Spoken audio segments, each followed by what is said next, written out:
L'immobilier aux États-Unis est-elle la meilleure valeur refuge en temps de crise?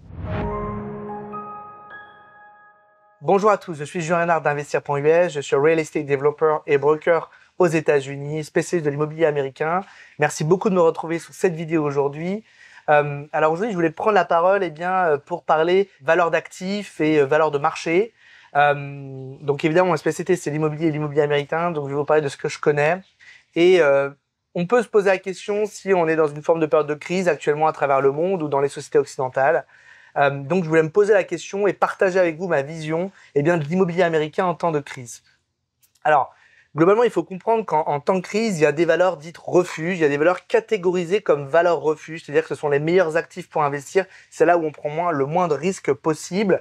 Parmi toutes les classes d'actifs qui existent à travers le monde, les crypto-monnaies, les obligations d'État, les actions d'entreprise, bien sûr l'immobilier, et puis il y a plein d'autres choses, l'or par exemple. Ce qui fait partie vraiment des valeurs les plus refuges, ce que s'accorde à dire les spécialistes, c'est l'immobilier et l'or qui font partie des meilleures valeurs quand on est en période de crise. Alors l'immobilier américain particulièrement, pourquoi? Déjà la première chose, c'est que l'immobilier américain, c'est un immobilier qui permet d'investir dans la plus grande devise à travers le monde, le dollar américain. Quand vous achetez une maison aux États-Unis, vous achetez en dollars et vous allez collecter du revenu en dollars et vous allez faire une vente en dollars. Et ça, effectivement, c'est beaucoup de stabilité. C'est la première monnaie de réserve des banques centrales à travers le monde. Donc, ça ne veut bien sûr dire beaucoup de choses en termes de stabilité et de qualité de la monnaie. Au-delà de ça, il faut comprendre que l'immobilier américain bénéficie d'une législation qui est extrêmement propriétaire. La première chose, c'est notamment la législation en matière de locataires. Vous savez, j'ai tendance à dire souvent, aux États-Unis, la balle, elle est au centre, c'est-à-dire qu'il y a un très bon rapport de force entre le propriétaire et son locataire, à savoir que si le locataire ne respecte pas son engagement, le bail qu'il a signé, s'il est en défaut, il est permis au propriétaire globalement de pouvoir l'expulser.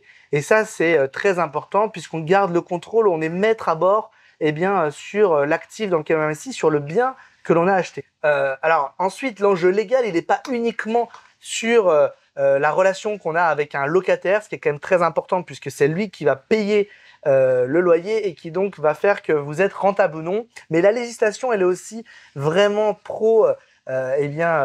propriétaire puisque ici aux États-Unis il y a très peu de régulation en fait sur ce que l'on peut faire en tant que propriétaire ou en tant que investisseur. On a capacité d'augmenter son loyer. Il y a très peu d'endroits aux États-Unis où il y a des caps de loyer. Alors voilà, je vois les commentaires arriver. Il y a des endroits aux États-Unis où il y a des caps de loyer, mais c'est pas du tout commun. Il faut comprendre également qu'ici, la législation est décentralisée, donc il faut réfléchir à l'échelle d'un État, voire d'un county, voire même d'une city parfois où il y a des régulations et des restrictions qui sont différentes, mais globalement le marché est ouvert.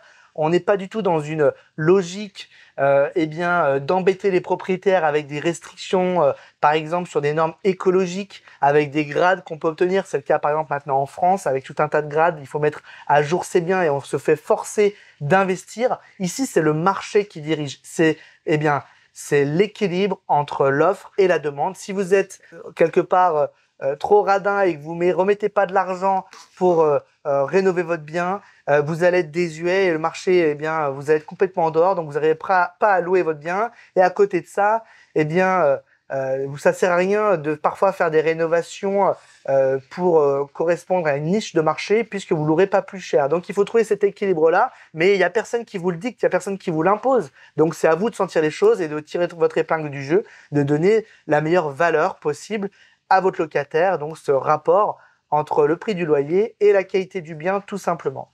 Je pense qu'effectivement, l'immobilier américain est une valeur refuge parce qu'on est aux États-Unis, qui est une très grande démocratie, avec beaucoup de contre-pouvoirs, beaucoup de liberté. Moi, je fais pas de politique dans cette vidéo et j'en ferai jamais, puisque je fais de l'immobilier. Mais ce que je peux vous dire, c'est qu'aux États-Unis, c'est toujours le peuple qui décide globalement, puisque les pouvoirs sont extrêmement décentralisés. Donc, il faut savoir lire entre les lignes. Ne pas suivre ce que les médias mainstream ou la presse va vous expliquer en vous agitant des drapeaux, ça brûle de partout, c'est une crise. Il y a toujours des affaires à faire dans une économie libérale telle que les États-Unis, il y a toujours des gens qui gagnent de l'argent et la vraie force du marché américain également, eh bien, c'est sa diversité d'actifs disponibles. On peut acquérir un appartement ou une maison individuelle qui sont les cas les plus simples. On peut également acquérir des biens un petit peu moins standards. Vous pouvez acquérir de l'immobilier commercial, des bureaux, vous pouvez acquérir des bâtiments type warehouse ou des bâtiments dits semi-industriels. Vous pouvez acquérir eh bien, une ferme. Il y a vraiment très peu de restrictions aux États-Unis pour les étrangers. Et puis, il y a une classe d'actifs disponibles qui est vraiment très diversifiée. Et donc, si on comprend le marché, si on est capable de voir la niche, puisqu'il y a toujours des niches de marché où il y a beaucoup d'argent à faire, eh bien là-dedans, on est capable eh bien, de toujours générer du revenu et de continuer à progresser, à faire progresser son patrimoine eh bien, dans des zones où effectivement, on va dire, il y a une zone de turbulence, évidemment.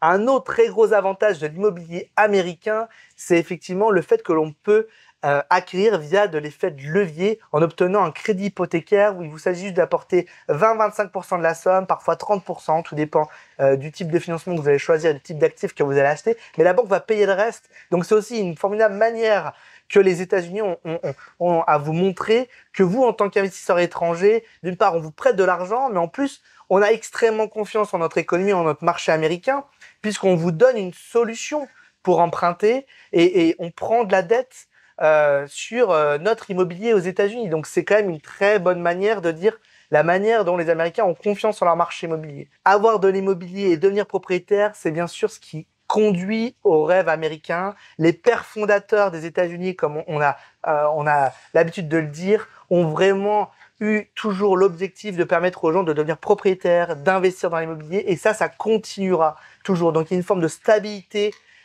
administrative et légale qui va dans le sens des propriétaires ici aux États-Unis.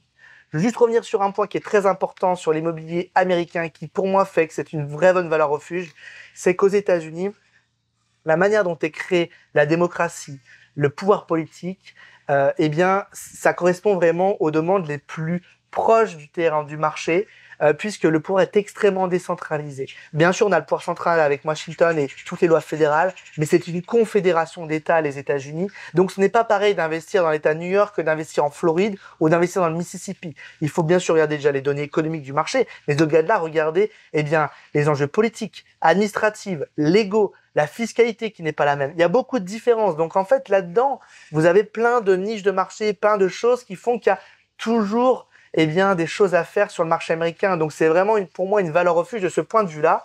En plus de ça, il y a une forme de cohérence dans les décisions politiques qui sont prises, puisque ça correspond encore une fois eh bien, aux besoins locaux. C'est pas Washington qui va prendre les décisions pour Tishomingo County au fin fond du Mississippi. Non, le gros des décisions est pris à Iuka, qui est la capitale du Tishomingo County. Donc ça correspond vraiment. Ils ont beaucoup de pouvoir en fait, toutes ces administrations locales, beaucoup plus que dans beaucoup de pays au monde. Et ça fait une grosse différence dans la manière dont on vit l'immobilier aux États-Unis, dont on devient propriétaire et évidemment dont on devient profitable.